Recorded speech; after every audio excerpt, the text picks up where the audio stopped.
Two circles in a drawing have equations C1, x squared plus y squared plus 8x plus 14 is equal to 0, and C2, x squared plus y squared minus 4x minus 8y minus 30 is equal to 0. Question 1. Verify that the point A minus 3 minus 1 belongs to both circles. So we want to verify that this point minus 3 minus 1 belongs to both circles. So we take the equation of circle 1, x squared plus y squared plus 8x plus 14 equals 0, and we swap each of the x's for minus 3 with brackets around them, and each of the y's for minus 1 with brackets. So we have minus 3 squared plus minus 1 squared plus 8 times minus 3 plus 14 equals 0, which gives us 9 plus 1 minus 24 plus 14 equals 0, which gives us 0 equals 0. So since the equation is balanced, we know that point A belongs to circle 1. Likewise with circle 2, x squared plus y squared minus 4x minus 8y minus 30 equals 0. We swap each of the x's for minus 3 with brackets and the y's for minus 1 with brackets. So we have minus 3 squared plus minus 1 squared minus 4 times minus 3 minus 8 times minus 1 minus 30 is equal to 0. That gives us 9 plus 1 plus 12 plus 8 minus 30 equals 0, which gives us 0 equals 0. So again, since the equation balances, we know that point A belongs to C2, circle 2. Question 2. Find the equation of the tangent C1 at point A, and show that this tangent contains the center of C2. So we start off by getting the center of C1. So we take the coefficient of x, which is 8, we half it and change the sign to get minus 4. And the coefficient of y, so since we've no y value, we do have a y squared, but we've no y in its own, y to the power 1. So the coefficient of that would be 0, and half of that change of sign would still be 0.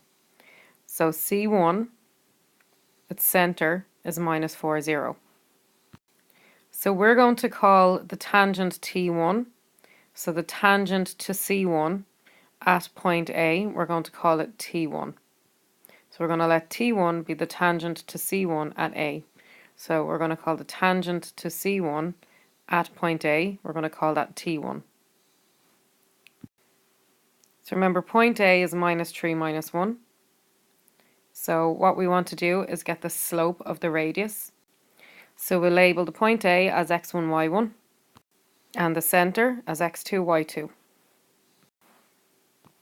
Then we're going to use our slope formula, which is y2 minus y1 divided by x2 minus x1.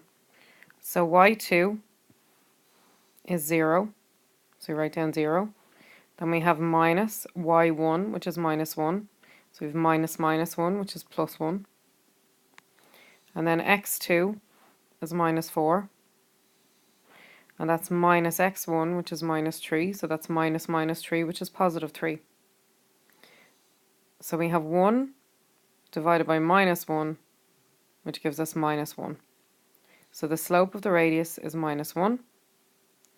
So therefore the slope of the tangent must be positive 1. Because what we do is turn this upside down and change a sign. So 1 as a fraction is really 1 over 1. So turning that upside down, you still just have 1 over 1. So all we have to do is change that minus to a plus. And we can check if these slopes are perpendicular by multiplying them. And we should get minus 1, and 1 multiplied by minus 1 is indeed minus 1. So if minus 1 is the slope of the radius, then the slope of the tangent must be 1. So remember, we were asked to find the equation of the tangent, and an equation needs a point and a slope. We have the slope is 1, and we have a point, minus 3 minus 1. So our equation formula, equation of a straight line, is y minus y1 equals m times x minus x1. So our point, minus 3 minus 1, is x1, y1. And the m is going to be 1. The slope of our tangent is m. So subbing into our formula, so we have y minus y1. So y minus minus 1 gives us y plus 1, because minus minus gives a plus. equals m, which is the slope 1, times x minus x1, and x1 is minus 3, so it's x minus minus 3, which is x plus 3. So next we want to simplify. So 1 times x is just x, and 1 times 3 is 3. And if we bring the 1 over the equal sign, it becomes minus 1, and 3 minus 1 is 2. So we get y equals x plus 2. So this is the equation of t1, the tangent. So question 2 asks us to find the equation of the tangent to C at point A. So point A was minus 3 minus 1. And we got the equation to be y equals x plus 2. Now the second part of our question says, show that this tangent contains a centre of C2. So C2, or circle 2, to get the centre of that, we take the coefficient of x, which is minus 4. We half it and change the sign. So half of minus 4 is minus 2. Change it to a positive, we get positive 2. So our x value is 2. Then we take the coefficient of y, which is minus 8. We half it and change the sign.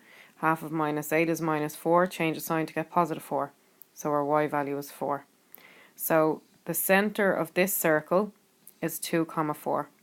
So we're going to substitute this into the equation that we just worked out. So we're swapping the y for 4. So we've got 4 there. And we're swapping the x for 2. So we've got 2. So 4 is equal to 2 plus 2. And 2 plus 2 is 4. So 4 is equal to 4. So the equation balances. Thus, the centre of C2 lies on T1, tangent 1.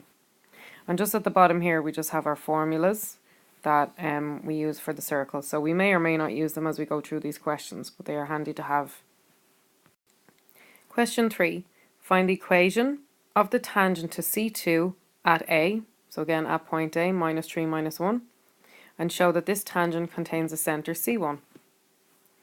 So we're going to let T2 be the tangent to C2 at point A. So point A is minus 3 minus 1, that was given to us in the question, and the centre of C2 is positive 2, positive 4.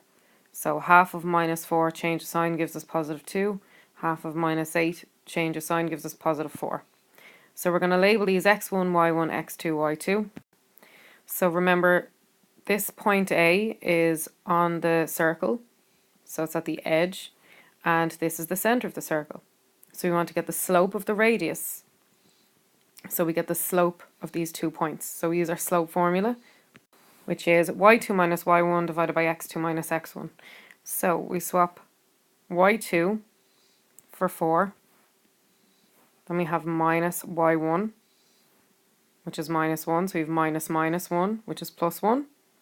Then we swap x2 for 2. And then we have minus x1, which is minus 3. So we have minus minus 3, which is plus 3. 4 plus 1 is 5. 2 plus 3 is 5. 5 divided by 5 is 1. So the slope of the radius is 1. So the slope of T2, the tangent to the radius, must be minus 1. Because 1 is the same thing as 1 over 1.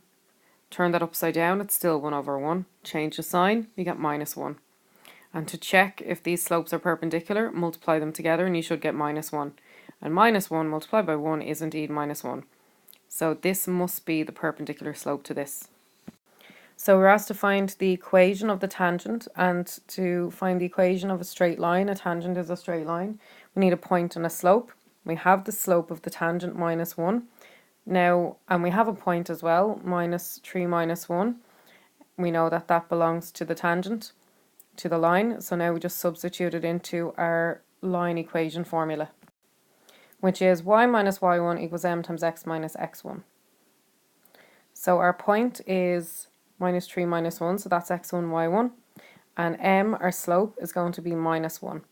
So we have y minus y1, so that's going to be y minus minus 1, which is y plus 1, equals, we swap m for minus 1, and then x minus x1 is going to be x minus minus 3, which gives us x plus 3. Then multiplying out the brackets, minus 1 by x is minus 1x, minus 1 by 3 is minus 3, and then the 1 comes over the equal sign, becomes minus 1, so we get minus 4. So we have y equals minus x minus 4. So this is the equation of tangent 2. So the question asks us to find the equation of the tangent and also to show that this tangent contains the centre of C1. So the centre of C1 is minus 4, 0, so we worked that out at the start. So we substitute this into our line equation. So we swap y for 0, so we have 0 there. We swap minus x for minus 4, so minus minus 4 is positive 4, and we bring down the minus 4. 4 minus 4 is 0, so we get 0 equals 0, so the equation balances. Thus, T2, tangent 2, contains the centre of C1, which is minus 4, 0.